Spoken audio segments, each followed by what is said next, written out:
छैनौ अचेल त्यस्तो जाँड पकाउनै सकेको छैन अनि एक भाँडा जाँड बनाएको त सबै पोखाइदिए पर अन्त जाँड पनि पखाइदिनु भएको किन पकाउनु रिसाले मेरो लुङ्गी फाटेको थियो अरे अनि भैसा र ननरा फोपो आएको थिएँ अन्त दिएको 3 खाप ओढेको लुङ्गी चाहिँ बेलुका भिजेर क्या खोत्रे मात्रै अब त्यति बेला कहाँ आचेलको जस्तो लुगा थियो झारलङ्डा झुर्लुङ भएको छ अरे अन्त के पो भन्यो जनी सर्किने कि के पो भन्यो उनीहरूकैसँग रिसायो नि त्यही रिसाले तपाईँले साडी लाएर रुपाइँमा चल्दिनु भयो उसले चाहिँ लुगा ल्याएर ओढाइदिनु नि त त्यस्तो लास हुने मान्छे त्यसो भए त उसले चाहिँ नदिने दाजुहरूको भर छ आचेल पो छोरा छोरी सबैले नातो नागोहरूले पनि सबैले दिन्छन् त्यो एउटा त्यति बेला त कसले दिने र आफूले किन्यो भने किन्यो नभए झरीमा पनि त्यही ओढो सुतो भिजे पनि त्यही सँगै सुतो नानी पनि त्यस्तैमा डल्लायो सुतो अनि बसेको ठाउँमा त्यति चिसो पो हुन्छ सुतेको ठाउँमा त पानी चिचेर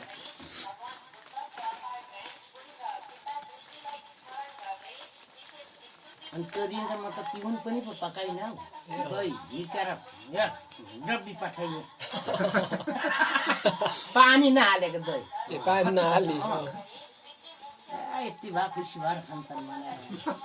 काइँला कान्छा कान्छी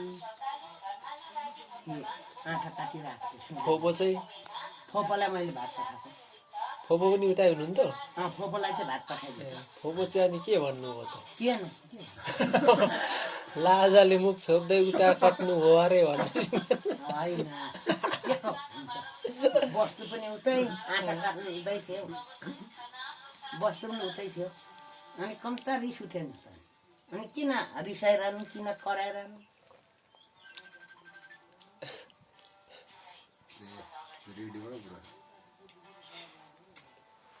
त रिस उठेर म पनि भएको जति लुगा लगाएँ फोपोले त अनि मेरो सारी त डढाइदिएको छ उपर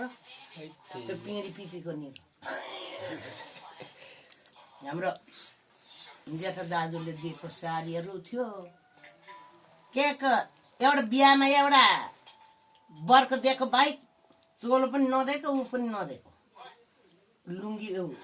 फरिया सरिया पनि नदिएको हाम्रो दाजु भाउजूले उदाउडा पठाएको रहेछन् त्यही बिहामा त अनि के उसले बिहाको कथा एकचोटि भन्नु न छिचिमले खुब मजाले भन्नुभएको थियो एकचोटि कसो गर्नु अरे यहाँबाट माग्नु आएर के यो फुच्चे किन आयो के भन्नु अरे बुद्धि पनि थिएन आजल त छैन त्यति बेला कति वर्षमा गर्नुभएको रे म 12 पुरा पुगेर 14 मा लागेको छु आचे 13 पुरा पुगेर 14 फोपो चाहिँ कति 8-9 वर्ष फोपो 10 वर्ष अनि भन्नु न एकचोटि सुनाइदिनु न भन्दिन है तिमीहरूको चुचु चाहिँ फेरि ए हाम्रो चुचु पनि आउनु भएको थियो अनि किन आयो मान्छेहरू किन आयो भन्छु म चाहिँ केटाकेटीले किन आएको भने अन्त आमाले चाहिँ कहिले कहिले साई मन्दिर खाइसकेको रहेछन् साई मन्दिर 10 रुपियाँ पैसा अनि 4 पैसा रातो तारोको र 5 पैसा छ अनि साई मन्दिरको थैली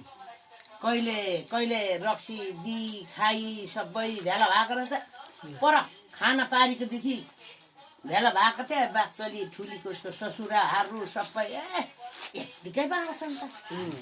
कहाँ हिँडेको यो मान्छेहरू कहाँ हिँडेको भन्छु हाम्रो आमा चाहिँ बा तँलाई माग्नु आएको नि भन्छ अनि ल भोलि बाहुन पढाउनु पर्ने नुहाइ धुवाइ गर भनेर म त नुहाइ धुवाइ गरेको छु बाहुन पढाउने भनेर अन्त यो बाक्सिलाबाट भर्खर आएको नि त आमाले लिनु आयो खर बोक्नु पर्ने हुर्केको छोरा चाहिँ कटरी नुनमा गएको छ बाक्सिला बस्नुहुन्छ तपाईँ कि म त 5 वर्षदेखि उतै बस्छु। ए के माउलो उता चाहिँ तपाईँको उतै हुर्केको उतै बसेको नि। अनि उहाँबाट आउँदैन मान्दैन भनेर अनि ढाँटेर ल्याएर लिएको भोलिपल्टै सोधनीमा आएको रहेछन् के थाहा त। अनि म त जान्दिनँ म जान्दिनँ अब जान्छु भागेर म जान्छु बाक्सिला भागेर भनेको त फेरि सबैले डर देखाए। तेरो आमाले ऐसुले खर्किलीको रक्सी खाइदिएको छ,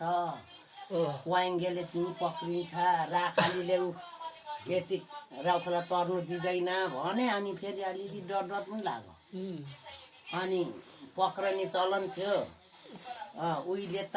कहाँको गुन्ने कहाँको चोलो पो बनाउँछन् त्यस्तो दिएकोमा खुरुक्कै मान है भन्छन् क्या सबैले। यति हामीले दिएकोमा ज्वाइँ सानो छ गएर माउलोमा मजा बसिरह न। आज एक दिन अब हामीले दिइहाल्यौँ, आज एक दिन जाइदिए अनि पुर्याउने जानेहरूसँगै आइहाल्नु है भने दिउँसै झारिहाले। पुर्याउनेसँग अनि कान्छाको चुचुले फोपोलाई चाहिँ फाकाएर 4 रुपियाँ पैसा दिएर लिएको रहेछ बेहुला माथि। ए फोपो पनि भनेपछि रेडी त होइन क्या बिहा गर्नु के अनि ज्ञान नचेको अनि 4 रुपियाँ पैसा दिएर लु भन्छ अब बुहारी भनेर मानेन आएर अनि 4 रुपियाँ पैसा दिएर फकाएर निकालेको। अन्त भरे त घमासियाहरू छन्, छेउगरे साइदाहरू, कान्छाहरूको चुचु हजुर छन्। अनि ढोक्नु लाए। अन्त के भन्नु पर्ने भनेर सोधेको। अनि फोपो भन्न भनेर कान्छाको चुचुले ढोक्नु गएको त हाम्रो भान्जी बुहारी आई हो भन्दा त म त छक्क परिगयो। के भने अनि म त लास पनि भयो। अनि कस्तो भान्जी बुहारी पो भने त भने भान्जी बुहारी पो भने त। अनि त्यो सोधनीको दिन आएको रहेछ। अनि माग्नु आएको रहेछ तँलाई नदिने पनि भन्छ न फेरि भिचुहरू 2 मुरी 10 पाती रक्सी खाएको अरे चुचुले भनिरहन्छ। 2 मुरी 10 पाती राम राम होइन खाए कि पो खाए रोपाइ गरे खाए नि। अब 50 पाती खाएछ 2 मुरी 10 पाती तेरो बाउमाइतीले 2 मुरी 10 पाती रक्सी खाएको छ भन्थ्यो त चुचु। ए यहाँ चुचुले चाहिँ यहाँ चुचुले अनि टुक्से ल्याउनु नि कोकोले खाएको छन् उठाएर ल्याइदिन्छ। मैले खाऊ भनेको होइन। अनि पहिला माग्दादेखिको त खाए पनि त होला त। अब कार्तिकदेखि मागेको गरे कार्तिक मङ्सिर पुस अनि माघमा त यहाँ घटेको 2 मुरी 10 पाती भनेपछि त अहिलेको भन्दा त्यो बेलामा महँगो थियो क्या हो केटी माग्नु त टन्न खान्थे नि त। फोपो कान्छाकोमा मैले अनि यहाँ आएर फर्किहाल्नु हो त पुर्याउनेसँग आएर फर्किहाल्नु हो होइन। बुढी आएको थियो त्यो प्रधान बुढा आएको थिए। कान्छाले त चिन्दैउ न हाम्रो कान्छा देवरको उसको बाजे सोचेर उनीहरू लमी रहेछ नि त। अनि बुढा खाडा बुढी खाडी आएको थियो धुन्दु कार्ने रहेछ। त्यो चाहिँ हाम्रो निनी पर्ने। मलाई बेग्लो जानु मन लागेको छ जान्छु भनेको रहेछ। गोम्बिरीको त्यतिमा अरे पहिला त्यहाँ ल्याएको अरे। अनि कसो भए त्यहाँबाट त्यो यो बाक्सली त्यो टङ्केको उसको बोजू सासू हाम्रो चाहिँ पिपी निनी पिपी पुर्याउनु ल्याए। अन्त लु अब हो पाक्ति उनको नि लु खुवाउन पर्छ अब भने जानु पो पर्ने रहेछ भने म ठिकठाक भइगयो हेर टिका लगाइदिइहालेँ भात मासु खुवाइहालेँ। ए अनि सागर चाहिँ हो चर्च सानो थियो घर त्यही हो घर चाहिँ सानो थियो हो रहेछ निउरिनु पर्ने रहेछ। म त पिपीले तानेर उसले अन्त को रहेछ यो आइमै भन्छु फेरि सासु रहेछ तानेर उसलेको त यहाँ गीत दिउँसी दुःख। अनि भरै चाहिँ अनि हुलेन भित्र अन्त ए माथि चाहिँ बेहुलाले रक्सी खुवाउनु पर्दो रहेछ। मुल्याएर उनीहरू ठुलो बसिरहन्छ कस्तो त्यो सानो केटालाई रक्सी होइन यस्तो सानो हिँड्नै नजाने केटालाई केना रक्सी बाँध्नु ल्याउनु भन्छु क्या म चाहिँ सानो केटा फोपो हो नि त बेहुला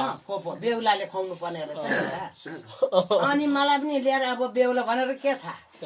लु खा खा खा तेरो भागहरू छ खानुपर्छ भन्छन् यत्तिकै त्यहाँतिरको छोरी मान्छे छिटीमारू भाउजूहरू अन्त काकी खा भने अनि मैले पनि यति रक्सी बाँडाएको थियो छेउबाट साइदाको हात काँसे बोटुको थियो क्या उहिले त पहिला त काँसे हुन्थ्यो नि त यस्तो छ उहिलेको बोटु मेरो छ अनि यहाँबाट ठ्याम ठ्याम बाँड्थे रक्सी यस्तो यो पहिला त यस्तो हुँदैन अहिले त यस्तो त कहाँ पाइँदैन नि यो मेरो माउलोबाट दिएको मलाई अनि यस खालको बोटुको लेपो रक्सी बाँड्थ्यो त अनि म त एक कचौरा खाइहालेँ अनि खा भने अनि यो बेहुलासँग गएर गरी खानु भन्ने पनि थाहा छैन मलाई आज एकदिन जा अन्त आइहाल्न पुऱ्याउनु जानेसँग भनेको छ नानी म त फुरुक्क भइगएँ नि